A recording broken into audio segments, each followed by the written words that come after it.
పార్టీకి కొమ్ము ఖాయం. ప్రభుత్వంతో చేస్తే ప్రభుత్వాన్ని ప్రశ్నిస్తాం. మీకు నచ్చకపోతే నచ్చినా నచ్చకపోయినా అదే నిజం. నిజాలు ఎప్పుడు కూడా కటువుగానే ఉంటాయి సార్. ఎవరైనా కూడా టాపిక్ కి సంబంధించి ఏదన్నా మాట్లాడదాం. ఇవాళ టాపిక్ అది కదా. రైట్ వ్యక్తి నువ్వు మూసుకోసాలుగానే సార్ సార్ ప్లీజ్ ప్లీజ్ వ్యక్తిగతంగా వద్దు ప్లీజ్. వెంకటేశ్వర గారు వ్యక్తిగతంగా వద్దు సార్ ప్లీజ్.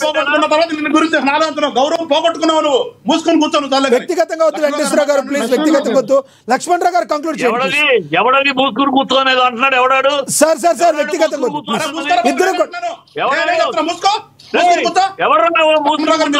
చెప్తాను మీకు సమాధానం. వ్యక్తిగతంగా ఎవరు వద్దు సార్ ప్లీజ్. నువ్వు నన్ను మూసుకుని కూర్చోనన్నా ఎవరా నువ్వు? సార్ వెంకటేశ్వర గారు అండ్ ప్లీజ్ ప్లీజ్ ప్లీజ్ దయచేసి ఎవరా నువ్వు వర్డ్స్ పాస్ చేసుకోవద్దు. వెంకటేశ్వర గారు అండ్ చిట్టిబాబు గారు మీ ఇద్దరు కూడా పెద్దవారు, దయచేసి కూడా వర్డ్స్ పాస్ చేసుకోవద్దు దయచేసి. ఒక్క నిమిషం లక్ష్మణ్ రావు గారు కంక్లూడ్ చేయండి. మీరు ఒక విషయంలో తీసుకెళ్ళారు. పవన్ కళ్యాణ్ గారు విశాఖపట్నంలో అడుగుపెట్టినప్పుడు అభివాదం కూడా చేయకుండా ఆపారని, ఇది తప్పు. పవన్ కళ్యాణ్ గారు ఎయిర్పోర్ట్ నుంచి మొదలుకొని ఆయన ఏదైతే రోడ్ షో చేసుకొని వచ్చారో మొత్తం కూడా ప్రజలకు అభివాదం చేస్తూ వచ్చారు.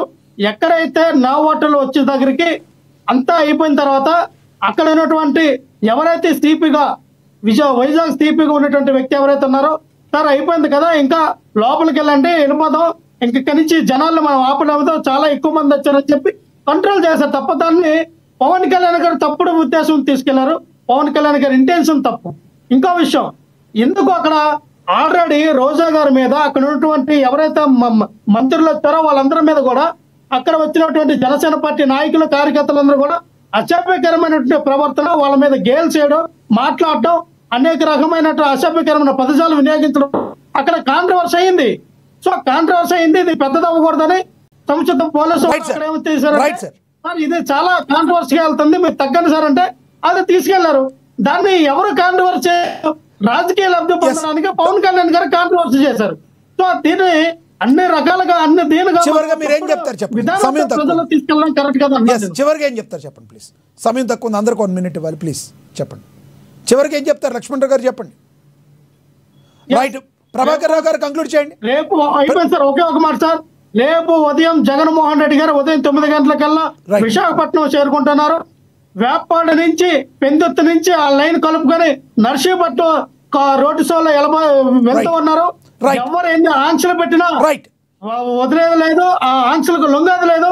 జగన్మోహన్ రెడ్డి గారు అంటే ప్రపంచం జనం ఏ రకంగా వస్తారో మీరు కంట్రోల్ చేయకపోయినా పర్లేదు. ప్రతి ఒక్క వైఎస్ఆర్ పార్టీ కార్యకర్త అందరూ కూడా ఒక సెక్యూరిటీ గార్డ్ లా పనిచేసి జగన్మోహన్ రెడ్డి గారిని రేపు ఏదైతే 70% కట్టినటువంటి మెడికల్ కాలేజ్ ని అడ్రస్ చేయడానికి వెళ్ళబోతూ ఉన్నారు. రైట్ వెంకటేశ్వర గారు కంక్లూడ్ చేయండి ప్లీజ్. మేము లక్ష్మణరావు గారు కూడా తెలుసుకోవాల్సింది ఏంటంటే గతంలో ఏం జరిగిందో పద్దాక అనవసరం దాని గురించి. పవన్ కళ్యాణ్ గారిని ఎక్కడ ఆపారో ఏంటి అనేది ఆయనకి తెలుసు. ఇప్పుడు పార్టీ ప్రతినిధిగా ఉన్నాడు కాబట్టి గతంలో నేను జనసేన పార్టీలో ఉన్నాను మీకు తెలుసు కదా. లక్ష్మణరావు గారు నేను జనసేన పార్టీ ఆ రోజు నేను చాలా డిబేట్ గా మాట్లాడాను, నాకు కూడా తెలుసు.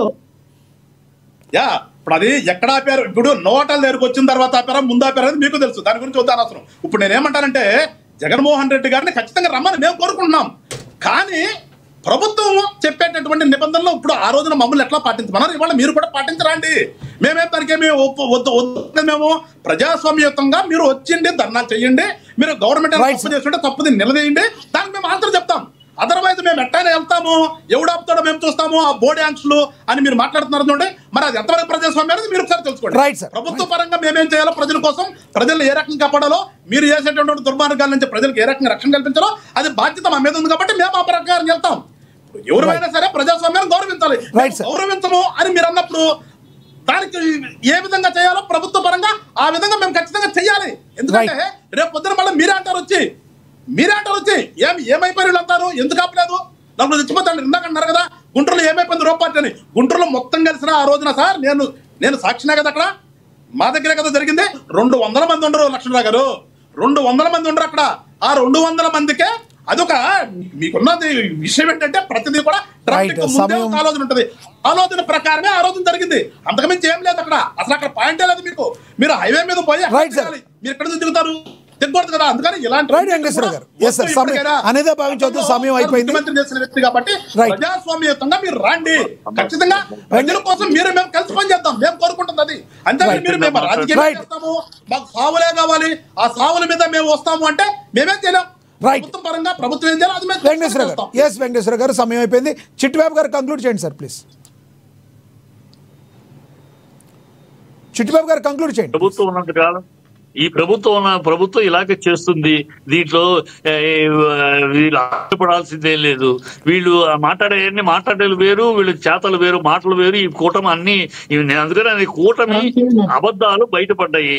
వాటి మీద వీటి కాదు, వాటి మీద చేయండి. ప్రజలకు తెలియాలి 24,000 టన్నుల గంజాయి విషయం తెలియాలి. బయటపడితే వినండి. అదే మాట కంక్లూడ్ చేయమన్నారు. మరి మాట్లాడిన రావాలి. 32,000 అమ్మాయిలు బయటకు వచ్చింది. దాని మీద చర్చ జరగాలి. లడ్డు మీద సుప్రీంకోర్టు చంపలు చెల్లుమని వాయించింది కూటమి. దాని మీద చర్చ జరగాలి. ఈ రాజ్యాంగంలో ఎందుకు 10% అనేది రాజ్యాంగంలో లేదు. 10% అనేది ప్రతిపక్ష హోదాకి ఎందుకు అన్నారంటే అది యూపీ, బీహార్ లాంటి దేశ రాష్ట్రాల్లో అప్పుడు 3 అపోజిషన్లు ఉన్నాయి.